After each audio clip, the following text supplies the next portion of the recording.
حضرت ابو ہریرہ رضی اللہ عنہ سے روایت ہے کہ رسول اللہ صلی اللہ علیہ وآلہ وسلم کی خدمت میں ایک دیہاتی آیا اور اس نے عرض کیا، اے اللہ کے رسول صلی اللہ علیہ وآلہ وسلم، مجھے کوئی ایسا کام بتا دیجئے کہ اگر میں اس پر عمل پیرا ہوں تو جنت میں داخل ہو جاؤں۔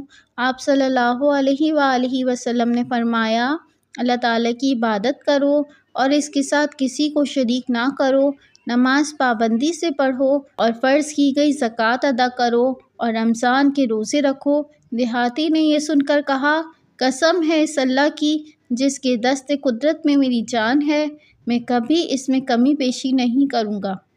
پھر جب وہ پشت پھیر کر چلا گیا تو رسول اللہ صلی اللہ علیہ وآلہ وسلم نے فرمایا، جس آدمی کو جنتی آدمی دیکھنے سے خوشی ہو تو وہ اس شخص کو دیکھ لے۔ صحیح مسلم حدیث نمبر 110۔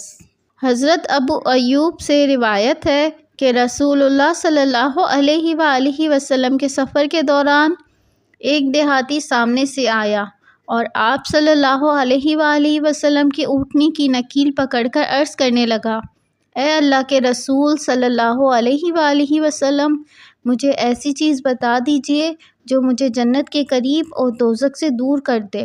رسول اللہ صلی اللہ علیہ وآلہ وسلم رک گئے اور اپنے صحابہ کی طرف غور سے دیکھ کر فرمایا، اس کو اللہ تعالیٰ کی طرف سے توفیق مل گئی، یا فرمایا ہدایت مل گئی۔ پھر دیہاتی سے فرمایا، تو نے کیا کہا تھا؟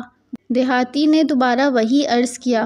رسول اللہ صلی اللہ علیہ وآلہ وسلم نے فرمایا، تو اللہ تعالیٰ کی عبادت کر، اس کے ساتھ کسی کو شریک نہ کر، نماز پابندی سے پڑھ اور زکوٰۃ ادا کر اور رشتہ داروں سے میل جول رکھ، بس اب میری اونٹنی چھوڑ دے۔ صحیح مسلم حدیث نمبر 107۔